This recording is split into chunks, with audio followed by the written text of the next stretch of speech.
Nós estamos aqui hoje para conversar sobre Numa Esquina do Mundo, o livro de contos de Mário Medeiros, que já foi publicado, acaba de ser publicado pela Capulana e já está à venda, né, já foi distribuído e que é digamos, uma excelente companhia, não só para esses tempos de pandemia, mas esses tempos logo vão passar, né, e o livro continuará a ser uma excelente companhia para aqueles que se interessam por literatura, para aqueles que se interessam pelas esquinas, para aqueles que se interessam, né, por um contato mais rico com o mundo, sob várias perspectivas. Para começar essa conversa, então, nós chamamos a Mariana, que foi a autora da capa, Mariana Fujisawa, e que foi responsável pelo projeto gráfico do livro e que acompanhou também o concurso que foi vencido pelo Mário Medeiros, e graças ao qual nós temos a edição. Mariana. Obrigada. Então, como a Rita apresentou, né, eu tive o prazer de participar, né, da feitura desse livro em vários estágios, e isso para mim foi um prazer gigante. Para começar, eu fui uma das pessoas que contribuiu mesmo com o projeto do Seja Nosso Autor, da editora Capulana, que é uma seleção anual voltado para autores brasileiros, principalmente novos autores, né, e que visa uma seleção para publicação pela editora de livros de literatura dos mais diversos gêneros. No ano em que o Mário ganhou, ele selecionou um romance, um livro de contos, e o Numa Esquina do Mundo ganhou como um livro de contos. E eu acho interessante porque na altura, né, até por ser esse formato de um compilado, né, de contos, a gente teve um diálogo muito grande, né, eu e o autor, e outros integrantes da editora também, justamente porque a gente teve essa liberdade de compor esse livro em conjunto, né, de dar uma forma a ele. Não só colocando, por exemplo, alguns contos a mais, né, no livro, reorganizando, tentando pensar qual seria mesmo esse conceito do livro, né? Então, para mim, foi muito interessante. E foi uma coisa que a gente pensou também um pouco em conjunto, né, eu sendo capista, como representar tanto na capa quanto nas divisões, né, nas subdivisões dos contos, dos 12 contos, o que, enfim, aspectos relevantes, né, que perpassassem todos os contos. Então, uma das coisas que a gente conversou bastante era essa afeição e que é visível, né, nos contos, né, do autor por transporte, por deslocamento, e a gente quis representar isso de alguma forma, tanto na capa quanto nas divisões, e a gente teve essa ideia de simular como se fossem estações de metrô ou de trem, né? Fazer uma ideia de trajeto. Então, isso foi um pouco o que eu pensei, né, na concepção da capa também, e de revelar essas histórias que indicam trajetórias e profundidades diferentes. Então, eu trabalhei um pouco, só para comentar rapidamente da parte mais gráfica, né? Eu trabalhei com sobreposições de recortes de papel e tirei uma foto, né, desses recortes, então dá para ver, acho que bem a textura na capa, né? Então, todos eles eram recortes sobrepostos com uma foto para dar essa noção de profundidade, e a minha ideia era ter uma representação bastante direta da questão urbana e dessa questão de deslocamento e de trânsito, né? Então, é isso. Queria agradecer por estar aqui nessa conversa e por ter conseguido fazer parte desse projeto que eu adoro, e eu me senti muito honrada e muito contente. Obrigada. Obrigada, Mariana. Bom, Mário, agora nós vamos explorar não o livro, mas vamos começar por explorar o autor. Sem dúvida alguma, nós vivemos num tempo já de algumas décadas, né, em que o leitor ele consome o texto, né, mas ele normalmente ele é mobilizado também na direção do autor. E você tem uma trajetória bastante interessante, uma trajetória que de fato eu penso que merece, né, que o leitor conheça. Eu vou pedir então para você falar um pouco dessa mudança, né, de foco. Você é um cientista social reconhecido, né, você tem trabalhos muito importantes na área da sociologia, você é professor da Universidade de Campinas, enfim, o seu modo de olhar a realidade, né, até algum tempo atrás, era a partir da utilização das lentes das ciências sociais, coisas que você fez com muita competência e olhando, né, duas realidades bastante complexas. Você tem um trabalho sobre a escrita, né, ligada à guerrilha no Brasil, e você tem um trabalho ligado à produção dos negros no Brasil, ao associativismo, enfim, são dois espaços, né, muito complexo, e agora você muda sem mudar muito, né? Você caminha para a literatura. Nós vamos depois falar sobre o seu foco, não é, nos espaços que os contos apreendem, mas eu queria que você falasse um pouquinho primeiro sobre essa. Eu não diria que é uma mudança, eu diria que é uma incorporação, né? Mas penso que É, você pode falar melhor. eu agradeço a generosidade de vocês duas de tocar nesses pontos, né? E Rita, isso eu confesso que é muito esquisito, né? Porque outro dia, dando uma entrevista, o jornalista perguntava o que tinha vindo antes, né? Uma pergunta meio estranha, né? Se era o sociólogo ou o escritor. Até onde eu sei, ninguém nasce sociólogo e nenhuma criança tem desejo de ser cientista social quando criança, mesmo quando tem os pais nessa profissão. Então também não foi o meu caso.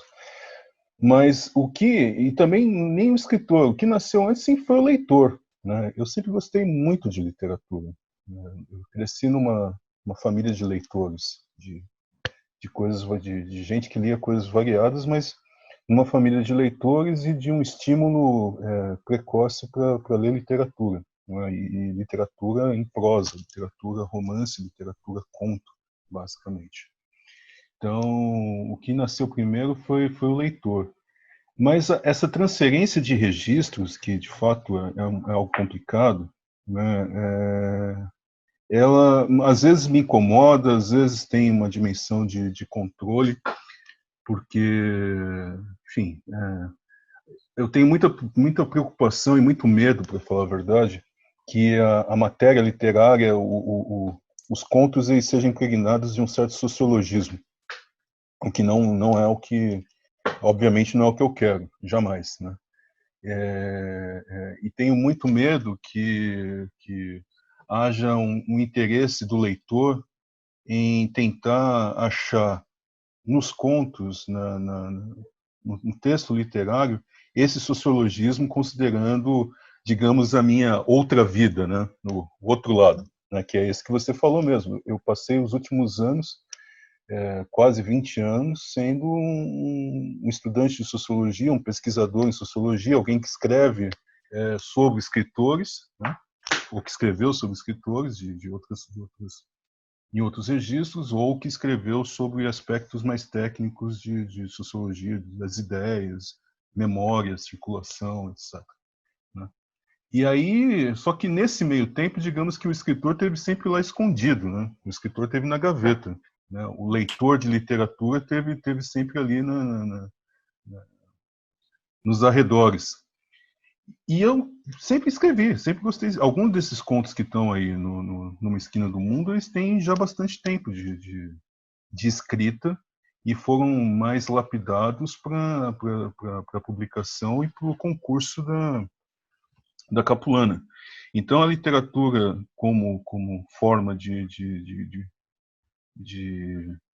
expressão, ela não me era estranha, mas ela era guardada ou deixada de lado porque a sociologia ocupou um outro espaço, né, um espaço considerável na minha vida.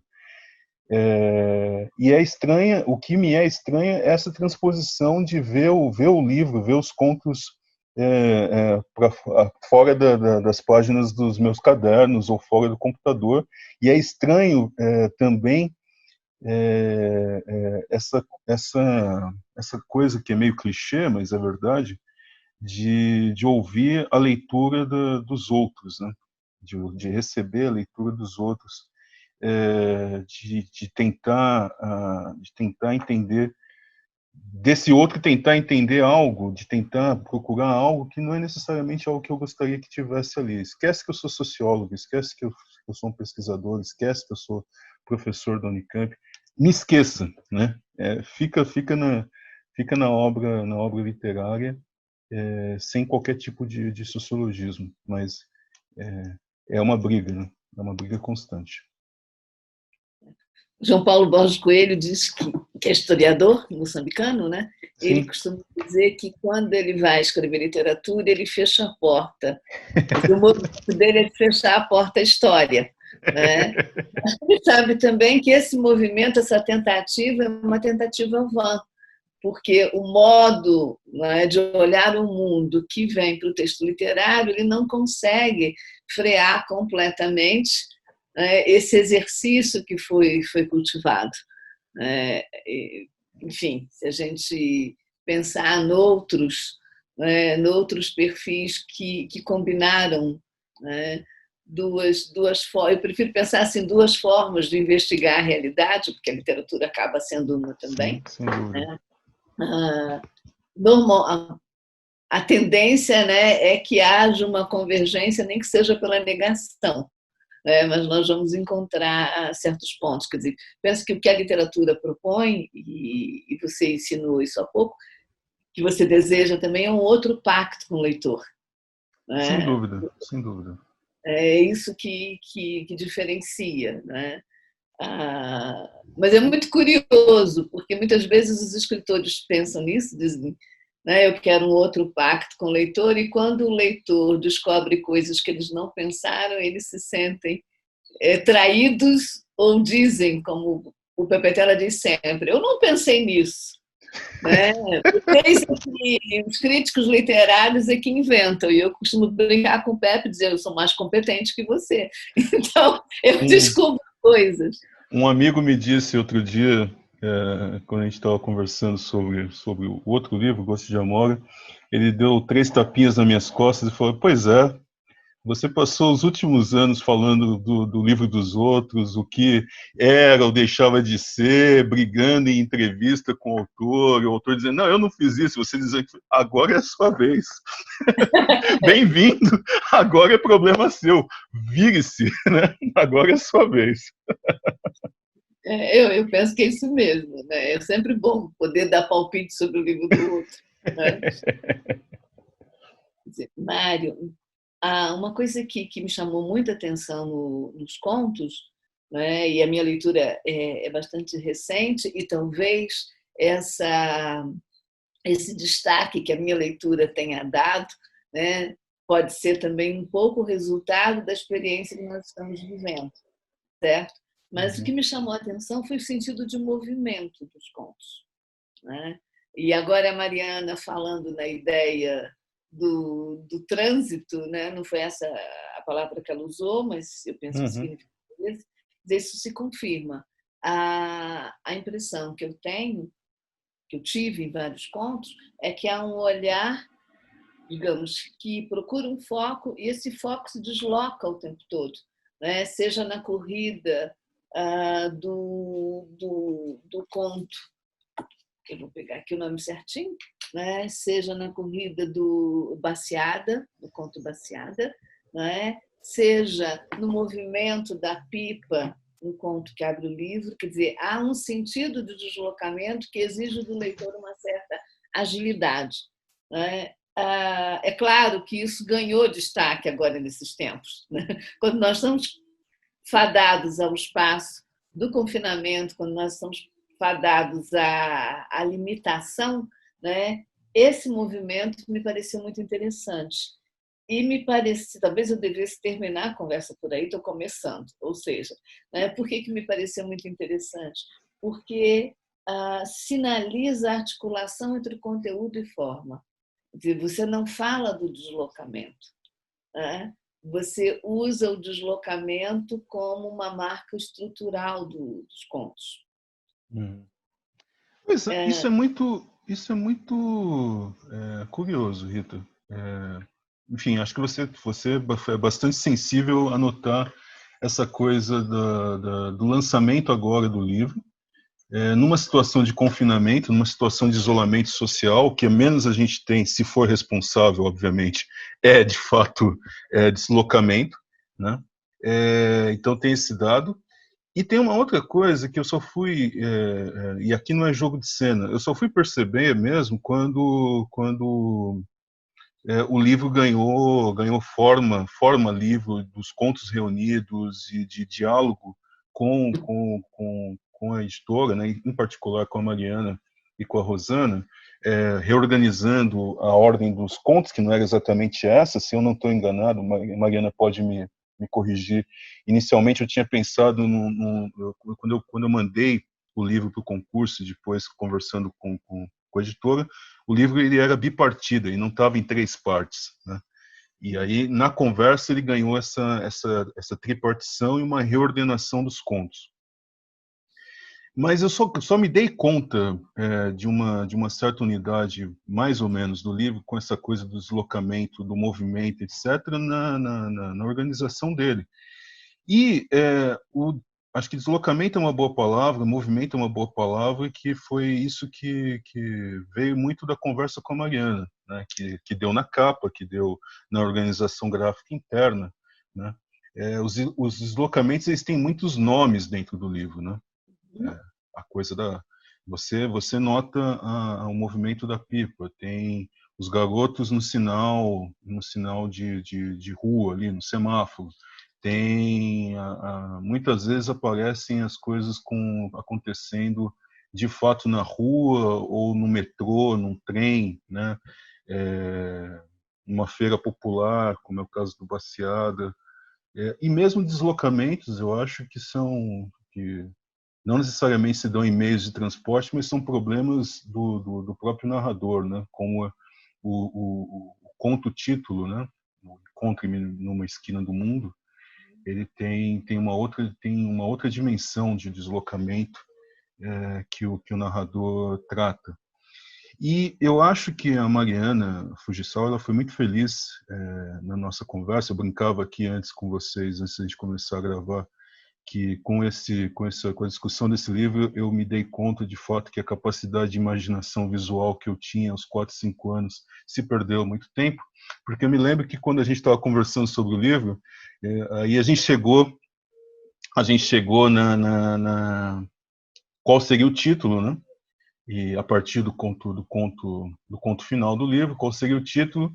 E aí a Mariana falou: "Mano, você tem uma ideia de capa? Tem uma ideia de imagem?" Eu falei, é esquina, né? Põe uma esquina, alguém ali e tal. Basicamente, para mim, resolve. Até mandei algumas capas, mas foi Mariana, muito delicadamente, muito gentil. Falei, bacana, mas eu vou pensar. Eu vou pensar, e chegou nessa formulação de capa, de maneira muito gentil, muito delicada. E a Mariana soube pegar muito bem essa coisa do movimento, da rapidez, da velocidade, das coisas que acontecem em instantes, né? Em instantes decisivos, né? O Baciada que você mencionou, basicamente é um golpe de mão que não vou adiantar a história para quem estiver nos ouvindo, mas é um golpe de mão que muda tudo, né?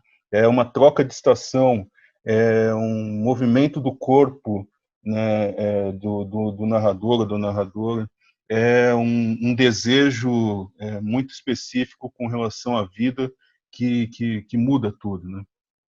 Que é o que pode acontecer com você virando uma esquina, né? Dobrando uma esquina, nem virando, né? Eu gosto mais da expressão do dobrar uma esquina, né? Você dobra o espaço e dobra o tempo ao dobrar uma esquina, né? E qualquer coisa pode acontecer nisso, uma decisão que você toma dentro do metrô, dentro do trem. E eu de fato não tinha me tocado nisso não tinha me atentado a isso até a reunião desses contos, né? Até a reunião dessas histórias, né? Talvez não, certamente só me dei conta disso ao reunir, né? E isso e a Mariana que também me chamou a atenção, me fez falar sobre isso na nossa conversa, de um fascínio que eu tenho, de fato, por essa ideia de movimento e deslocamento, que é um fascínio pela modernidade. Né? Modernidade é isso, de certa maneira. Né? Transição no tempo e espaço. Né? Agora parece o sociólogo que está falando, eu já vou contê-lo, vou lacrá-lo, vou fechar esse sociólogo que começa a falar, mas eu acho que a frase é um fascínio pela modernidade. Tchau, sociólogo, voltamos para a literatura aqui. Senão, se deixar... Mas, olha, eu acho que a relação sociólogo-escritor está muito bem resolvida no livro, porque você consegue pegar algumas imagens, né, que eu separei, inclusive, aqui, peraí só um minuto, que eu achei... É ótimo, porque eu coloco os papeizinhos com cores para saber do que eu quero. Depois eu esqueço qual foi a relação que eu estabeleci. Né? Mas deixa eu só pegar aqui. Exatamente no último dos pontos, né? Que é o ponto da título ao livro. E eu penso, aqui, sem dúvida alguma, a tua paixão pela modernidade, né, se representou, né, mas não como sociólogo. E eu tenho a ideia de uma síntese aqui, que me parece que é uma síntese que resolve muito bem essa ideia, né, e essa paixão. Você diz, o oceano é um tempo, não um lugar. E eu fiquei muito impressionada com essa imagem, não é? Porque o sociólogo poderia falar no oceano como um espaço de travessia, como um espaço que marcou a transformação dos mundos, a ligação, né, do continente africano com todos os outros continentes, a invasão da África, né, o esvaziamento da África do Brasil, e você coloca o oceano é um tempo, não é um lugar. Eu acho que você não precisa ficar com medo do sociólogo, porque o sociólogo é um bom cúmplice.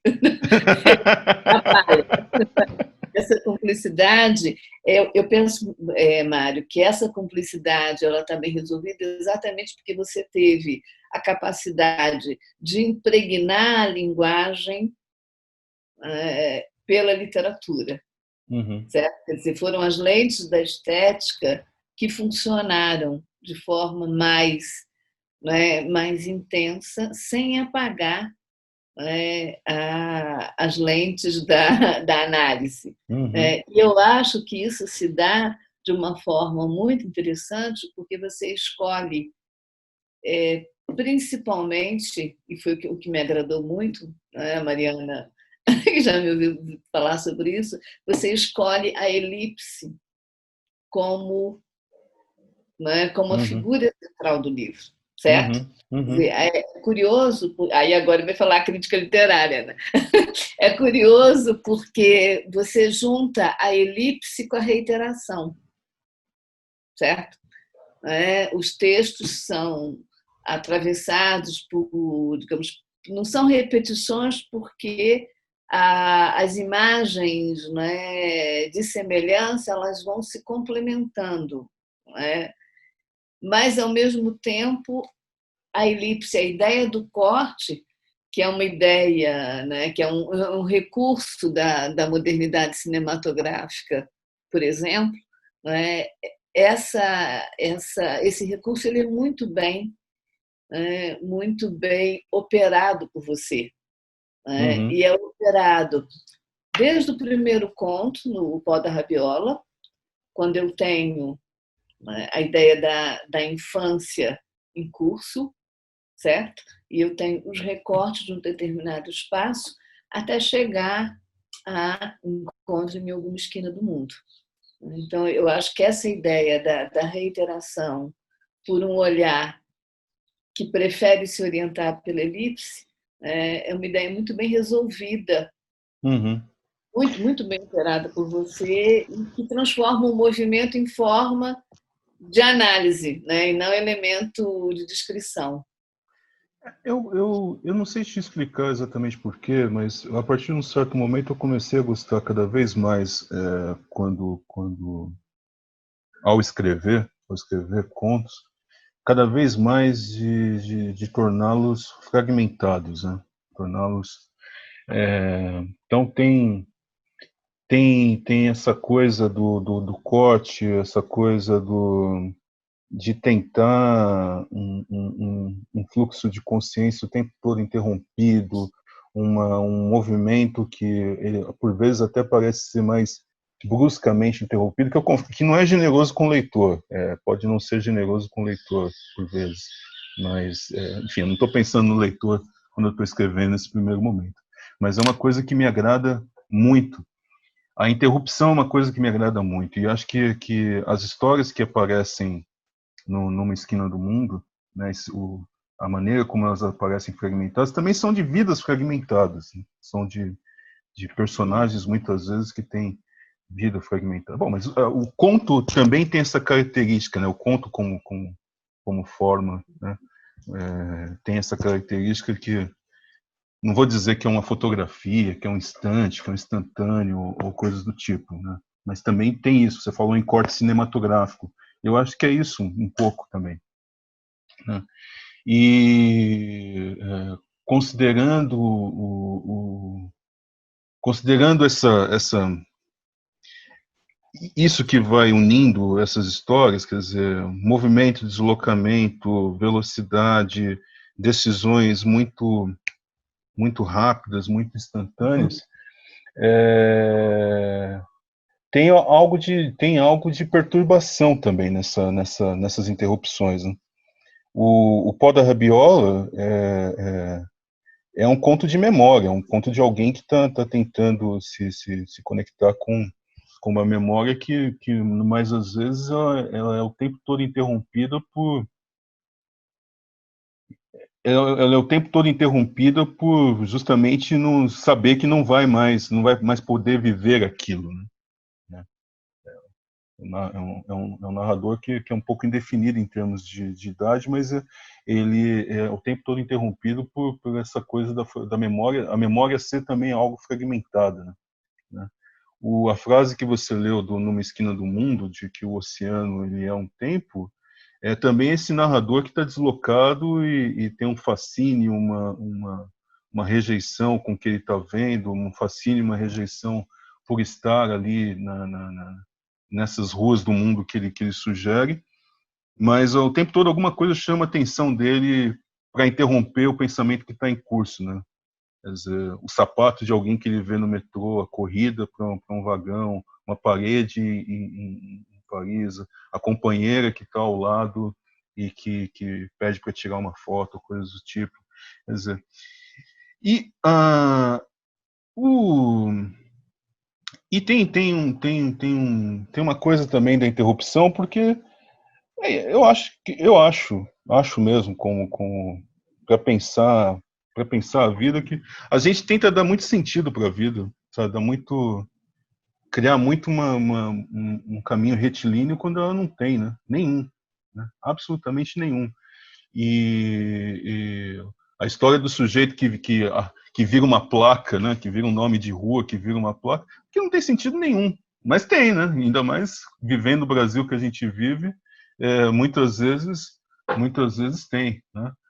O sujeito que pode ser herói de uma greve operária, e teria todo um caminho traçado, um caminho coletivo traçado, e de repente é um narrador que está contando a história da desaparição desse herói de greve, da desaparição do herói, né? Do jeito como ele desaparece no texto, por um erro, um fragmento de erro. Quer dizer, nada melhor do que Elipse para dar conta desse tipo de situação na minha visão, na minha forma de pensar ao escrever. E isso começou a me agradar cada vez mais, né? Todos esses sentidos retilíneos que muitas vezes a gente quer dar à vida, que ela deveria ter, são mais o produto de um acaso, são mais o produto de uma de uma decisão muito rápida, fragmentada, de consequências imprevisíveis, imponderáveis, e, infelizmente, no mais às vezes, com consequências ruins, né? Conturbadas, perturbadas, etc. Ou não, né? Ou não também, enfim. O Sorriso de Berenice é um conto que está numa esquina do mundo que eu gostei muito e que foi um conto que me ficou martelando durante o tempo. Como é que eu vou terminar esse conto? E chegou num certo ponto, eu falei, o que eu faço com esses personagens, né? Essa coisa de ficar matando personagem é uma coisa muito chata, né? Você vira não é legal, né? E terminar de uma maneira triste e tal não é legal. Mas, quer dizer, também tem algo ali no Sorriso de Berenice, num dos contos, que tem esse momento indefinido, esse momento de uma outra história que vai surgindo subrepticiamente no texto, e que é só o fragmento, pelo menos para mim, é só o fragmento, é só a interrupção, é só a interrupção que é capaz de dar a virada, né? Se fosse uma história contada de maneira mais linear, eu acho que seria chato, eu acho que seria óbvio, né? Eu acho que a elipse breca a obviedade. Eu acho. Eu também acho. É por isso que eu gosto mais do Luandrino do que de todos. Acho que, bom, em falar no Luandrino, outro aspecto, né, que me fez pensar no Luandrino foi na eleição, né, de um tempo e de um espaço trabalhados por você, né? Nesse primeiro conto, Pó da Rabiola, quer dizer, é evidente que a infância está ali, né? Está a infância e está a cidade, certo? É um tipo de cidade que depois, né, vai, digamos, se projetar em outros contos, certo? Mas ali tem. E é claro, eu não vou dizer que foi o olhar do sociólogo, mas eu acho que o percurso narrativo que você explorou nesses contos está completamente orientado pelo olhar do cidadão, né? Então, há uma dimensão, né, manifesta na escolha dos objetos, e eu estou pensando aqui no objeto dos personagens, do espaço, né? Tudo isso, digamos, é operado pelo foco narrativo e tem como baliza, né, a linha da exclusão, os seus personagens caminham nessa linha, né, nessa fronteira, né? E há dois elementos que são completamente, digamos, apreendidos, né, literariamente, mas que não estão ausentes, que é a classe e a raça, né? Quer dizer, e é muito interessante que comece, né? Acho que todo livro é um pouco um livro autobiográfico, né? Então, você começa na infância, começa no movimento da pipa, e eu acho que aí, nesse caso, o cerol, né, que é aquele vidro cortadinho que vence a luta com a outra pipa, né? O cerol é a imagem central dessa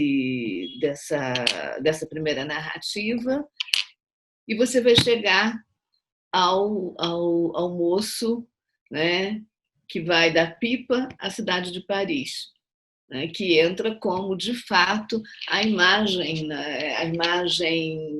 majestosa da modernidade, né? E essa imagem majestosa da modernidade, porque ela tem o luxo a que nenhum de nós deve ser insensível, e, ao mesmo tempo, ela condensa todas as contradições dessa modernidade. E o seu narrador pergunta, né, de onde veio, quando encontra determinados personagens que hoje são personagens centrais na cidade de Paris, por vários motivos. Esse narrador diz, bom, aquela de que país veio? Não é isso? Então, eu acho que esses dois elementos, Mário, tanto a raça quanto a classe, não são trabalhados de forma teórica, mas eles ganham aqui uma experiência viva na força da linguagem que você consegue construir, né? E, quer dizer, nesse sentido, o fato de você ter sido, olha só como eu falo, o fato de você ser sociólogo, né, não atrapalha. Né? Eu não diria que ajuda, porque o Longino não é sociólogo e também trabalha esses elementos. Eu acho que isso está mais ligado à familiaridade com a linguagem literária que o leitor que você sempre foi permitiu, né, que você exercitasse aqui. Eu, olha, você tem razão, e eu acrescentaria uma coisa, quer dizer, eu nunca gostei, mesmo quando leitor, nem quando sociólogo lendo literatura, eu nunca gostei de argumentos com relação à literatura, ela paira acima da vida, paira acima do social. Eu sempre gostei de gente que tivesse lado, falando português bem claro, direto ao ponto. Eu gosto de gente que tem lado, eu gosto de escritor que tem lado, eu gosto de literatura que tem lado, né? E o meu lado era esse mesmo quando eu quis escrever esses contos, né? Os personagens, os narradores, enfim, são majoritariamente auto-identificados como negros ou são suscitados como personagens e narradores negros, né? Eu não tenho problema nenhum com relação a isso, né? Então a dimensão da raça ela é forte. E eu queria, de fato, escrever esses personagens em contextos que eu acho que são, por vezes, distintos daqueles em que narradores ou personagens negros muitas vezes aparecem, ou se aparecem nos contextos que a gente costuma lembrar, né? A violência, a falta, a pobreza, etc. Mas, e alguns deles aparecem mesmo nesses cenários, mas que eles aparecessem com um outro olhar, né? Um outro olhar do próprio de quem está narrando. Quer dizer, eu posso estar num bairro de periferia empinando pipa em cima da laje, mas no caso do Pó da Rabiola, mas o olhar que esse narrador tem sobre esse cenário, sobre a periferia, sobre a pipa, é outro, né? Eu acho, né? O narrador ele pode estar situado na coisa mais prosaica que a gente tem em termos de cidades, quer dizer, infelizmente cada vez mais prosaico, que é você parar seu carro no sinal, estar no ônibus, no semáforo e ver o pessoal distribuindo bala, batendo pau de fogo, jogando bolinha, e para depois, no tempo do semáforo, pedir um dinheiro, né, para sobreviver. E pode, sim, mas eu, eu queria que o narrador desse conto em particular, né, o Vagalume, ele tivesse um outro olhar, né? Um outro olhar do leitor, um outro olhar meu como escritor para narrá-lo, né? E aí, por vezes, isso me colocou em algumas encrencas, né? Encrencas boas de criar, porque eu queria narrar, por exemplo, esse conto, o Vagalume, em primeira pessoa, mas, obviamente, eu não tenho as ferramentas, para além da imaginação, de como fala, como pensa, como sugere e tal, né? Mas eu queria porque eu achava que era um ato de ter lado, um ato político de ter lado, de que esse narrador ele falasse ou tivesse a ilusão de falar sobre uma situação que ele queria contar para a gente, para o seu leitor. Quer dizer, faltou um. Tem um semáforo aqui que é uma cruz, faltou um, e a coisa deu problema, né? A gente precisa de todo mundo para estar aqui, para conseguir o dinheiro para poder dormir essa noite, em síntese. Então, e classe, sim, tem o lado com relação à classe mesmo. Eu quero falar daqueles que vêm de baixo, né? Os condenados da terra, né? Eu adoro essa expressão. Eu quero falar dos condenados da terra, né? Eu quero falar daqueles que, como diria o Plínio Marcos, sempre comem da banda podre do mundo, né? Então, raça e classe. Raça e classe na cidade, que aí é o meu fascínio pessoal, né? O fascínio disso que você chama do cidadão, né?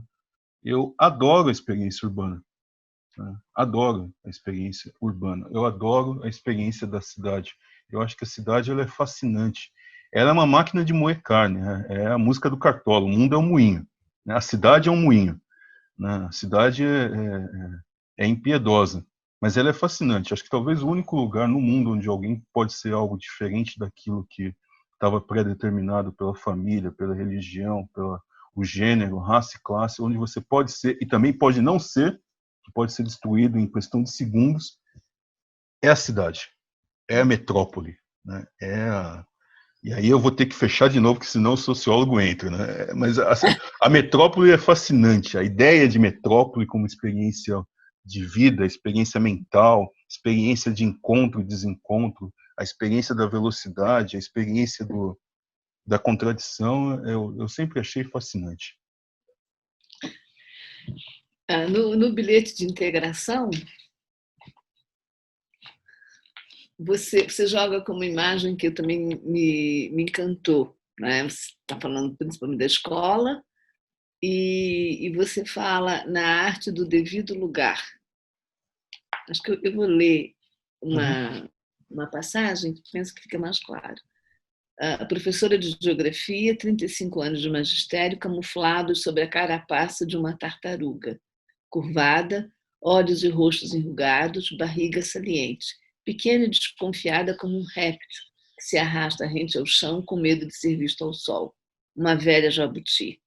Ensinava histórias de sua família e dos seus tempos de mocinha. Sentava-se na cadeira e esforçava-se por não se mover por 50 minutos. E junto disso uma vontade dinâmica em não deixar as crianças se moverem também além dos limites. Um esforço admirável em ser desnecessária e formar indivíduos desnecessários. A arte do devido lugar.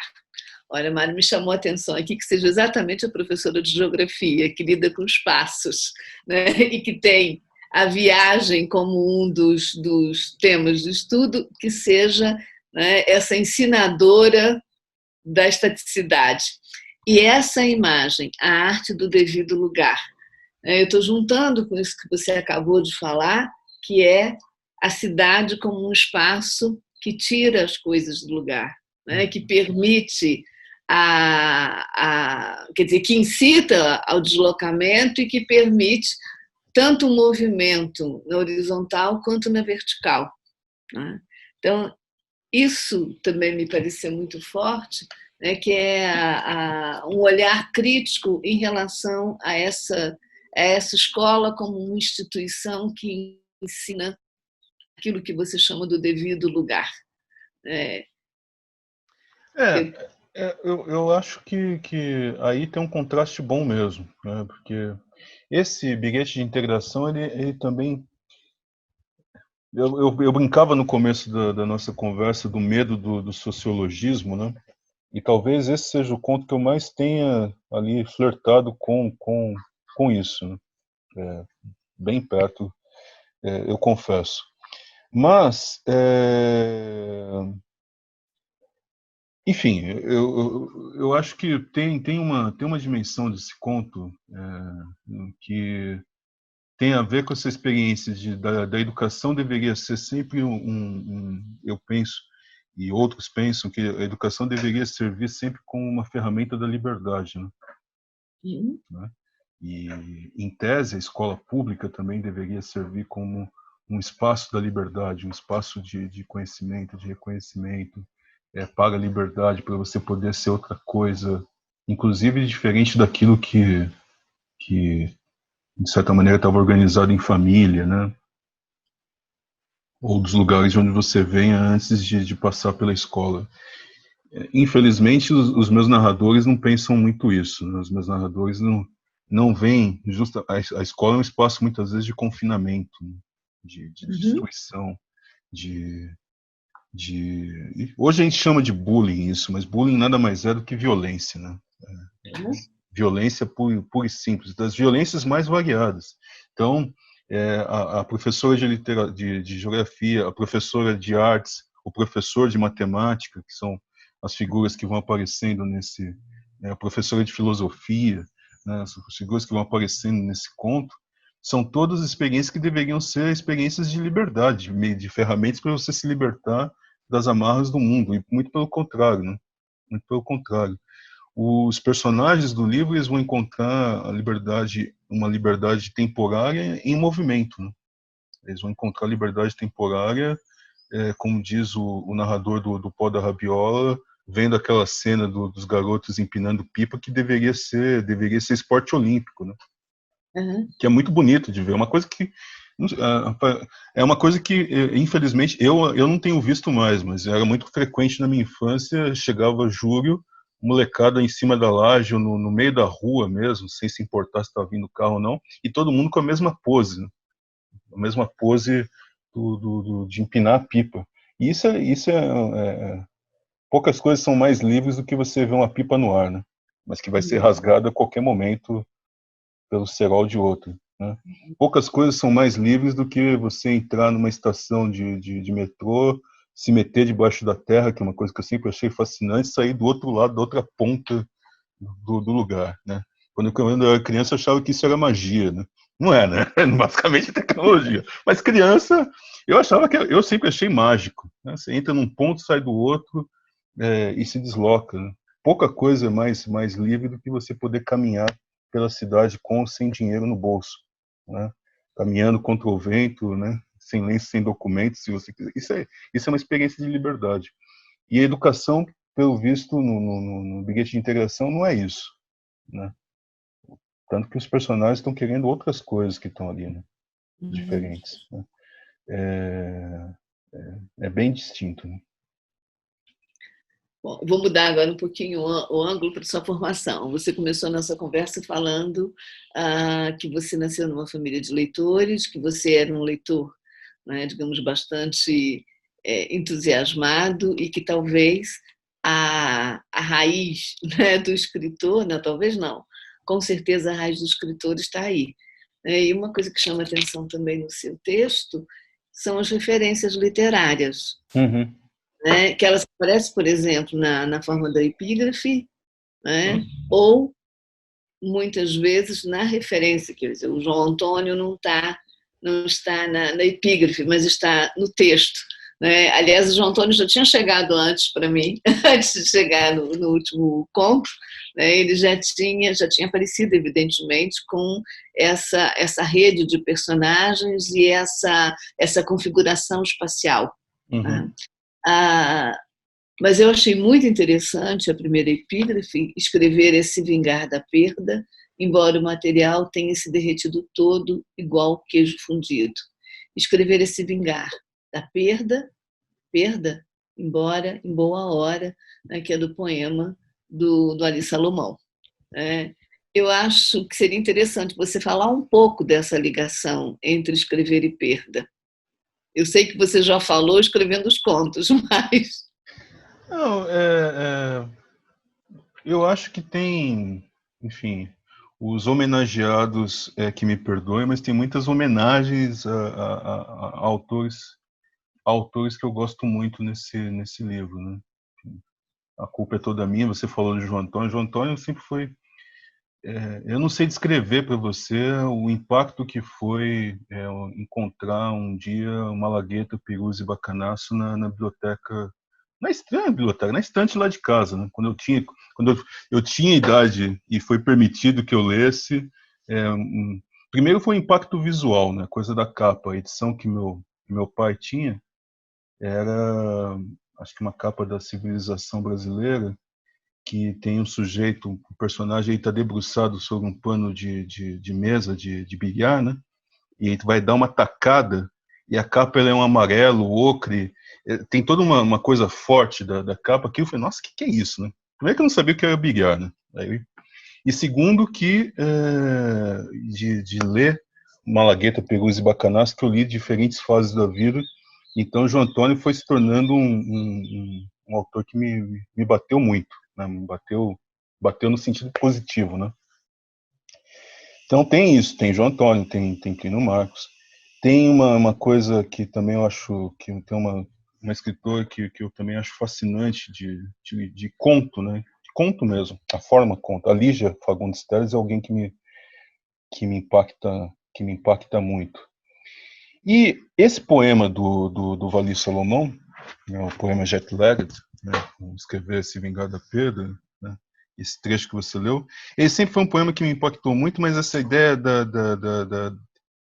que ele é muito sintético, né, e que eu achava que encaixava bem nessa primeira parte do livro, porque basicamente as histórias que estão nessa primeira parte são histórias de alguma forma, de personagens, entre aspas, perdedores, Uhum.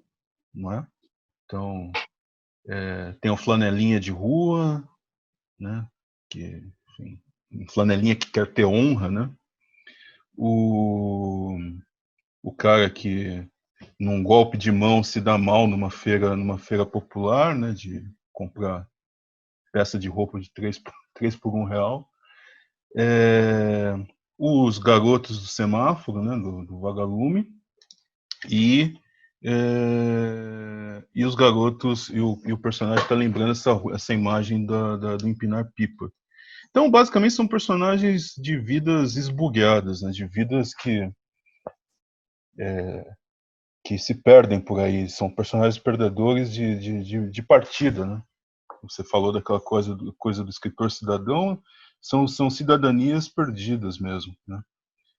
E a única forma, e eu sempre gostei, o poema tem uma outra dimensão, mas esse verso eu sempre achei ele muito impactante do Wallis Salomão, que é escrever é se vingar da perda. Quer dizer, a única forma, talvez, então, de você ter uma possibilidade de se vingar contra aquilo que foi tirado, que foi negado, que se perdeu com o tempo, que não lhe foi concedido e tudo mais, é a escrita, né? Isso eu acho de uma força enorme, né? Acho, é claro, aí para arrepio dos ouvidos dos colegas críticos literários, mas aí deixo para você, Rita. Acho que a literatura tem essa força. Né? A literatura, aquilo que o Antônio Cândido falava, eu acredito, a literatura é um direito. Né? É um direito tão importante quanto o direito à vida, quanto o direito à seguridade social, direito civil, direito político, é um direito social. A literatura é um direito. A literatura, sendo um direito, ela tem uma dimensão ligada, por vezes, com a dimensão da memória. A memória é um direito. Né? E, às vezes, é a única coisa que sobra. O que sobra para um flanelinha? O que sobra para um garoto que bate pau de fogo no semáforo? O que sobra para essas crianças que empinavam pipa nas férias de julho, dezembro, etc. O que elas vão se tornar depois? A única coisa que sobra, por vezes, é a memória e é o registro dessas memórias, dessa escrita. Então, escrever é se vingar da perda mesmo. Né? É claro que o poema do Wallis vai em outra direção, tem uma outra relação com isso, mas, para mim, me bateu dessa forma. Né? E quando bateu, eu falei, eu quero, né? Quero isso. É bom ouvir você falar no Antônio Cândido e defender a literatura como um direito, porque essa perspectiva vem sendo muito atacada. É mesmo? É uma lástima na minha avaliação. As pessoas entendem que quando ele diz que a literatura é um bem incompressível, né, que é o que ele fala no direito à literatura, e as pessoas acham que ele está hierarquizando formas culturais, né? E chegam a chamá-lo de etnocida, o que é. Conversaremos depois. Tá bom, conversamos depois, mas não. Quer dizer, eu penso que é isso mesmo, né? Você se defender a extensão dos direitos que a classe dominante tem aos excluídos não significa de forma alguma negar, né, aos excluídos outros direitos que eles conquistam na marra, certo? Ou que eles deveriam ter. Bom, esse é outro assunto. Conversamos depois, mas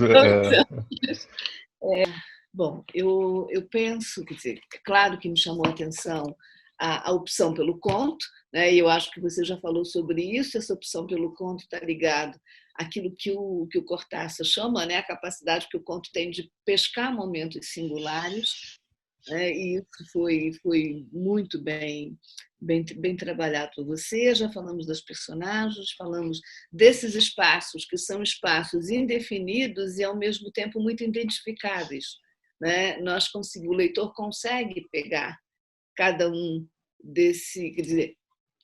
desses espaços de interseção, sobretudo nas metrópoles, né? Quer dizer, ao mesmo tempo que há essa aposta no espaço da modernidade, né, há uma sugestão nostálgica ligada a esse sentimento de perda, né, do qual você se vinga quando escreve, né? Eu vou voltar ao título, Mário, porque eu tenho repetido sempre, a coisa que mais me angustia nessa quarentena não é propriamente o não poder sair de casa, também, né? Mas o que mais me angustia é a falta do imprevisível. A nossa vida ficou completamente codificada.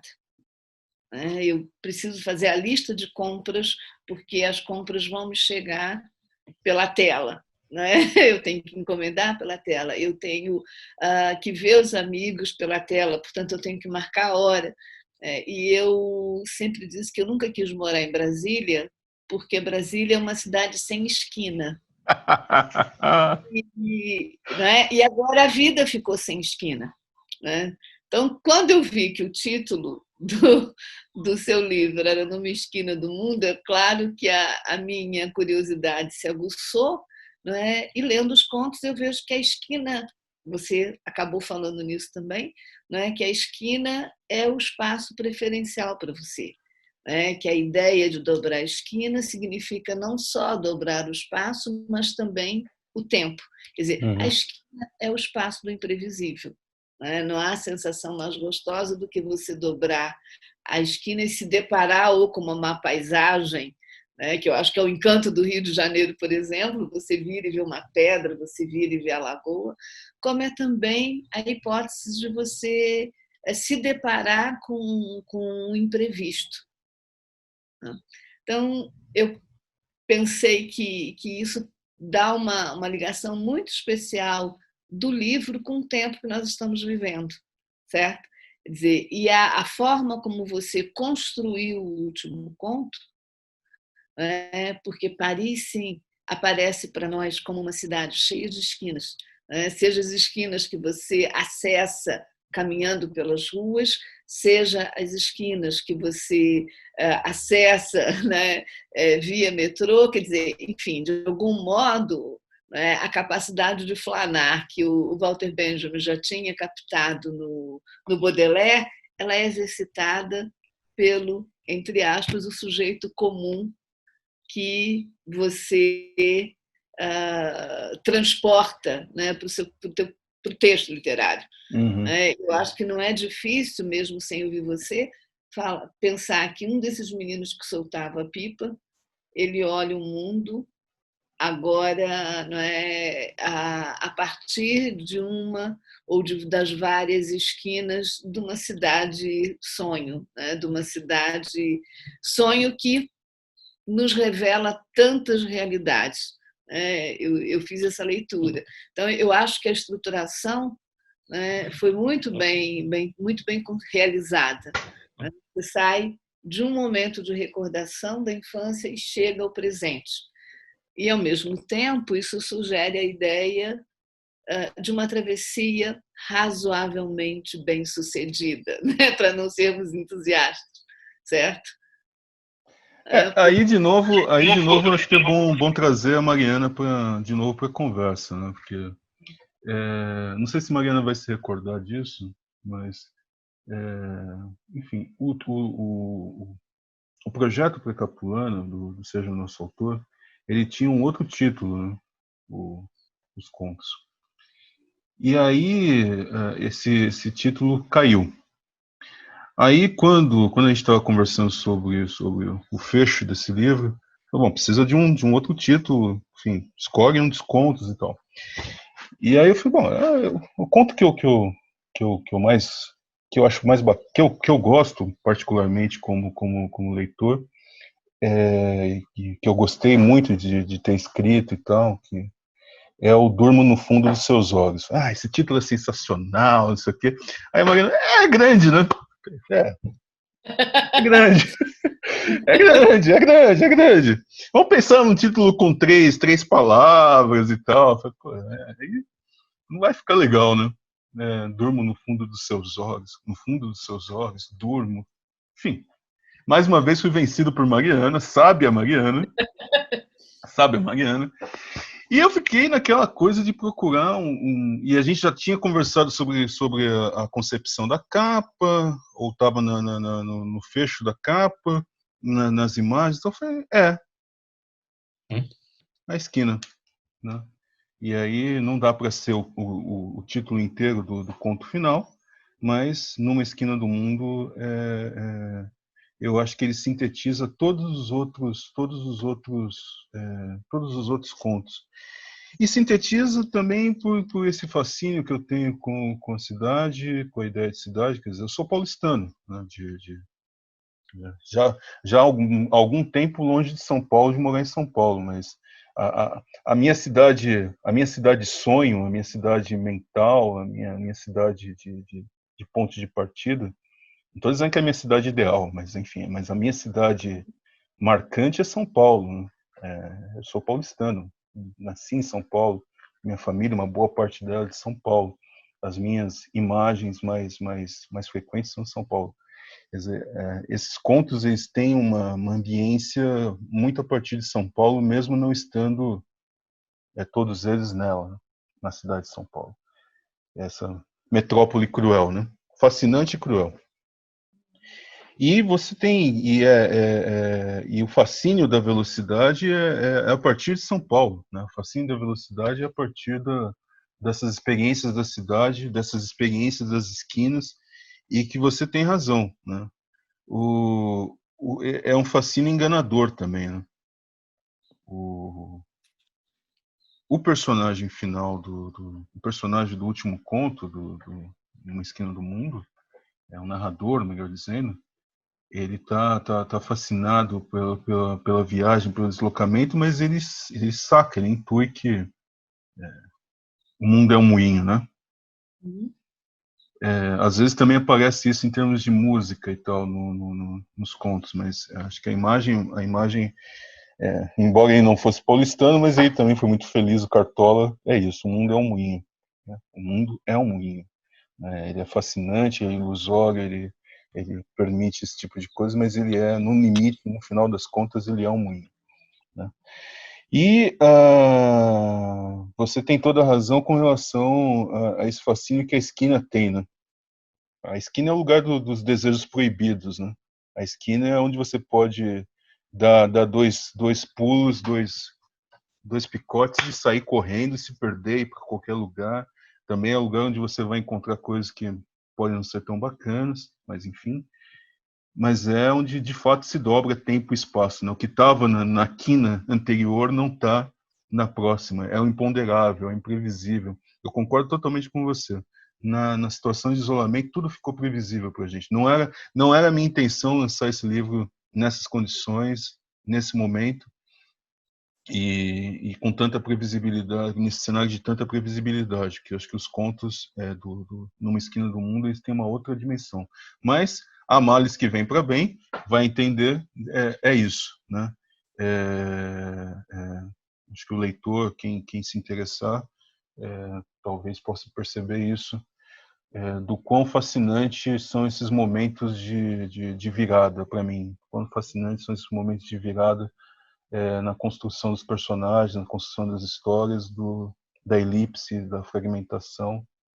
E é ali que mora a liberdade, né? Ou a desgraça, né?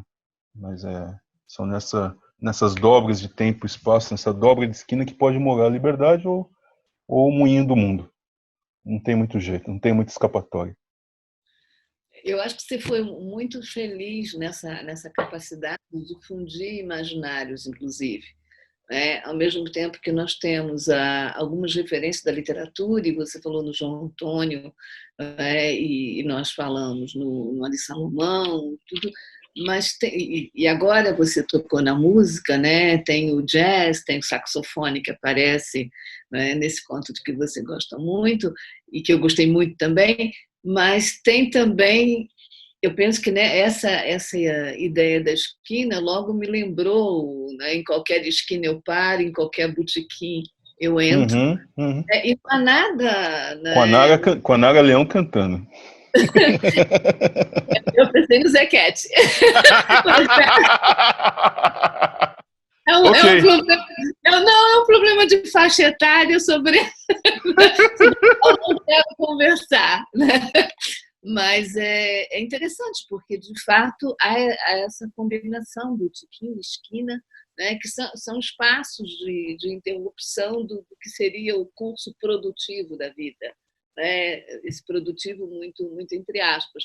E eu acho que os teus contos, não os contos em si, né, especificamente, mas a forma como você concebe as situações que traz para os contos, e a forma como você materializa os encontros e os desencontros fazem pensar nisso. As formas fazem pensar nisso. Como é que se dá, como é que se lida com o imprevisível, como é que esse imprevisível é apreendido ou não, é incorporado ou não, como é que ele movimenta, não só os personagens, mas como é que ele movimenta o foco narrativo. Eu acho que essa capacidade, o escritor demonstrou, com tanta argúcia quanto o sociólogo, né, faz nas análises. Quer dizer, e acho que é interessante também pensar, Mário, que mesmo o teu objeto da sociologia, em vários trabalhos, é a escrita. Né? Você estudou a escrita testemunho, você estudou a escrita dos escritores negros excluídos ou não, então, e eu penso que, digamos que o exercício que você faz na sociologia para descobrir o insólito, ele é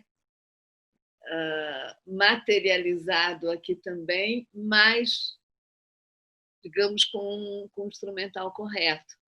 Não é a teoria sociológica, não é o pensamento social, mas é a capacidade de manipular a legislação da estética que é feita na exceção. Eu acho que é uma ideia interessante. A legislação da literatura, ela vive da exceção. É isso que dá a medida de uma palavra que está um pouco fora de moda, mas que eu acho que é justíssima, que é o talento. Não é só prática, né? Você falou agora que você não pretendia lançar esse livro nessa atmosfera de pandemia, mas eu acho que é uma coincidência positiva, né? Porque talvez a gente possa pensar, né? Foi o que eu pensei, e eu acho que se eu pensei está correto, certo? Quem sou eu para dizer o contrário? Sim. Mas, sinceramente, eu acho que é isso. Acho que a literatura é a esquina que nos sobra, certo? Quer dizer, a esquina que nós podemos explorar nessa forma de cativeiro a que estamos condenados é a esquina da literatura. É ela que pode continuar nos mostrando e pode continuar propiciando esse encontro com o imprevisível. Eu acho que o seu livro faz isso, pelo menos me fez pensar nisso. Na literatura como uma janela, como a gente sempre usa a literatura como janela, né? Mas eu acho que se a janela está na esquina é muito melhor, porque você tem um ângulo muito mais aberto. Nem acho, Ita. Enfim, eu não gosto muito de algumas formulações meio de senso comum que aparecem, que a gente lê por vezes, que no Brasil a vida está acima da ficção, né, considerando as coisas que a gente vive, né? Quem é que vai conseguir escrever? Cada dia no Brasil é um capítulo de novela, mas tem novela muito ruim também, né? Então, eu não gosto muito disso. Talvez eu coloque a literatura num certo pedestal ou não, mas eu ainda acho que a literatura ela é uma experiência de liberdade, né? Seja para o criador, para aquele que escreve, seja especialmente para o leitor, né? Para mim, pessoalmente, a literatura sempre foi uma experiência de liberdade, né? É a forma mais barata de você viajar.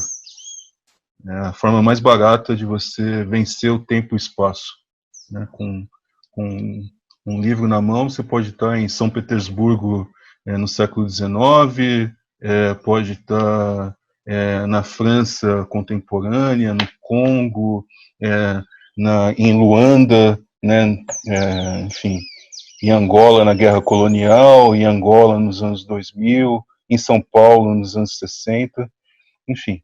Então, a literatura não respeita o tempo e o espaço, isso eu acho fascinante, né? Seja para você escrever, seja para você ler. É uma experiência de liberdade criativa, uma experiência de liberdade de leitura, né? O leitor se transforma, né? O leitor Eu posso estar sendo muito entusiasta, né? E sou suspeito para dizer disso, né? Mas de fato para mim sempre foi uma experiência muito diferente e é uma experiência acessível, quer dizer, acessível desde que você domine um código linguístico, que é diferente de outros, eu acho, diferente de outras experiências artísticas que são acessíveis, mas demandam outras capacidades, outras ferramentas, né? As artes plásticas, a música e tal. Então, num cenário como esse que a gente vive, aí de novo eu estou sendo muito entusiasta, o livro é um excelente companheiro, a literatura é uma excelente companhia, né?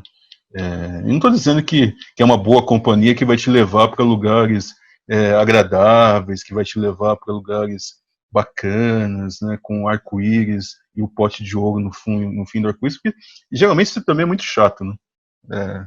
Tem certas companhias que são muito legais, muito açucaradas e são muito chatas, né? Às vezes a gente gosta do perigo, né? Gosta do dano, e é muito mais legal, né? E a literatura tem essa capacidade. Ela é a experiência de liberdade. Eu procuro experiências de liberdade quando eu sou leitor ou sou um escritor. Não significa que elas se concretizem, tá? Obviamente. Mas para mim só faz sentido ler literatura, escrever literatura se for em procura de experiências de liberdade, né? Num cenário de isolamento social, sem dúvida, é um respiro para a vida. Eu queria só retomar, Mário, quando eu disse que eu percebo, né, um percurso autobiográfico, que eu penso que quase todo livro guarda, né, porque é interessante o deslocamento da Pipa, né, chegando até Paris. E o que é mais positivo para mim, né, no moço que chega a Paris, né, é a capacidade de ver as contradições dessa cidade, certo? Eu acho, quer dizer, a conquista não é a conquista de sair possivelmente de um subúrbio paulistano e chegar ao coração da Europa, mas é a conquista de sair do subúrbio paulistano e chegar ao coração da Europa, né, a uma cidade marcada pela modernidade, com essa capacidade crítica. Eu acho que essa é a grande conquista, né, do sujeito que escreve. A vingança da perda está exatamente na possibilidade de acionar, né, esse olhar inquisidor, né, melhor, inquisidor não, inquiridor, né, esse olhar que percebe todas as forças dessa cidade, seja no sapato do imigrante, que certamente, né, se deu bem. Aí depois eu vou te contar, também não agora, mas eu vou te contar uma história de sapato que é muito interessante, do Samora Machel, né? E logo me transportou para aquilo, mas é muito interessante perceber isso, como é que a ferramenta do olhar crítico ela é não é limada, ela é acionada da forma, né, mais produtiva possível. Uhum. Né? Quem sai de um subúrbio paulistano, carioca, soteropolitano, né, o gaúcho, né, e chega a Paris com essa capacidade de olhar o trânsito e de permanecer interessado no trânsito. Eu acho que essa é a grande conquista, não é? Dessa vingança da perda que você organiza aqui. Eu penso que você é muito feliz em ver esse percurso. É um percurso que também dá para ver por meio desse percurso crítico, digamos assim, por meio das epígrafes. Né? A primeira epígrafe da primeira parte, com o poema, um trecho do poema do Wallis Salomão. A segunda parte, com um trecho do poema do Oswald de Camargo, né? A Atitude. Né? Então, falaram-me da esperança, eu pergunto se ela é casada, com quem vive, o que come, tem interesse em começar a vida com o negro. E a última parte, que é uma letra de música. Eu também não tenho problema com essas colagens que é das mercenárias. Mercenária. Né, o tempo que sempre quis devorar, né? O tempo que sempre quer devorar a narradora da música, melhor dizendo. Eu não vou, o livro obviamente não é autobiográfico, mas toda literatura todo escritor pega alguma coisa que ele viveu, pensou, etc. Eu não vou negar isso, né? Claro, tem coisas que eu vi, que eu pensei, que eu vivi nesse livro, embora não seja autobiográfico. Agora, tem um percurso que dá para fazer, tem um caminho, tem uma linha, se você para brincar com a maneira como a editora construiu os desenhos internos, tem uma linha aí que é possível seguir, que por muitas vezes ela é interrompida, né? Os garotos empinando pipa e o rapaz que chega, o homem que chega circulando numa esquina do mundo, chegando a Paris, mas ele podia estar em qualquer lugar, né, como eles, podia estar em Buenos Aires, podia estar em São Paulo, podia estar em Berlim, etc.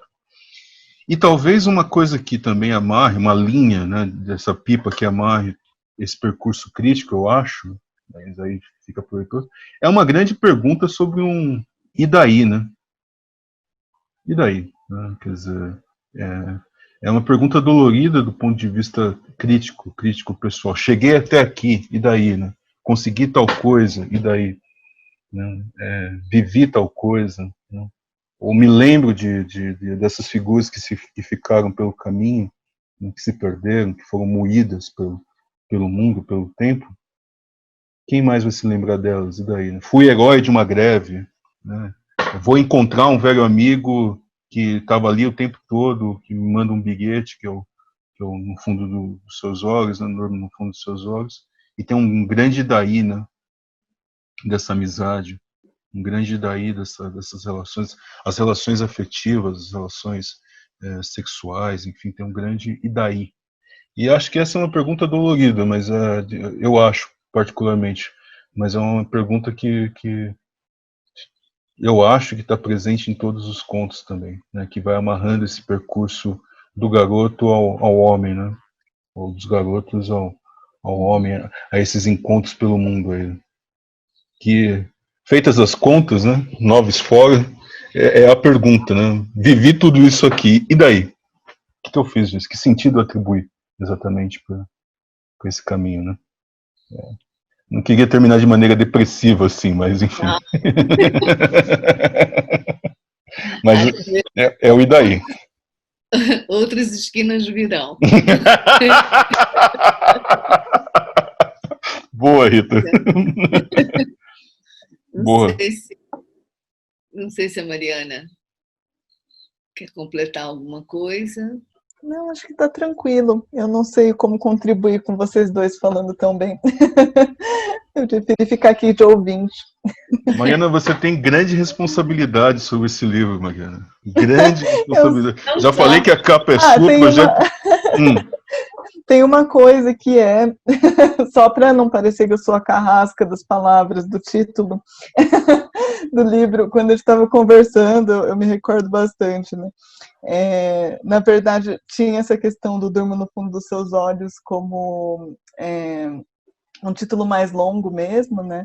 Mas, na verdade, o que a gente conversou também foi também que, realmente, o Numa Esquina do Mundo, e antes nem era Numa Esquina do Mundo, né? A gente ainda ia usar o título inteiro do conto, né? Não sei se lembra. Ia ser Sim. Encontre-me numa Esquina do Mundo. Mas que a gente pensou, pô, seria mais representativo do livro como um todo mesmo, né? E aí, vendo essa conversa e todas as possibilidades que vieram dessas esquinas, eu acho que a gente acertou junto. E eu fico bastante contente com isso. Eu acho também, né? E a Rita, que é uma fada madrinha, está dizendo que sim. Então, se a Rita falou. Tá bem? Eu acho o título, né, muito sugestivo e muito adequado, não é? Porque ele funciona como uma espécie né, de farol e de antena. Né? Acho que o título capta aquilo que o livro, nas suas várias, né, narrativas, a direção para onde o livro quer apontar, e, ao mesmo tempo, né, ele funciona como um iluminador. Né? É a antena que capta e o farol que indica, né, uma das direções. Eu achei o título muito feliz, né, e muito feliz, como eu disse, nesse momento em que nós estamos privados das esquinas. Né? Então, a literatura fica mesmo, né, como uma possibilidade de propiciar o imprevisto. Né? Privados do espaço público, eu concordo plenamente com o Mário, a cidade, para mim, também é o grande elemento. Eu vou para o mato, acho muito agradável, 2, 3 dias, e fico aflita, porque no mato a surpresa é uma cobra, não quero. Ainda faz um leão, né? Mas o leão não aparece. Quer dizer, o que aparece subrepticiamente, né, é a cobra, né, que me horroriza. Então, eu acho que a cidade é o grande espaço de transformação e é o espaço público, que é isso que, quer dizer, o desenvolvimento do mundo já vem condicionando o espaço público. Né? Com a contradição que nós temos, né? A cidade torna-se perigosa e reduz essa dimensão do espaço público. E agora a pandemia completou, né? O trabalho que o capitalismo começou, a pandemia completa. Você está privado. Eu gosto de ir a restaurantes até onde a comida não é boa, porque abre essa possibilidade da surpresa que em casa se reduz, né? Em casa, enfim. E eu acho então que a esquina como metonímia, né, é uma imagem muito feliz, né? Como diriam os meus africanos, muito bem conseguida. Eu adoro essa expressão. Tá?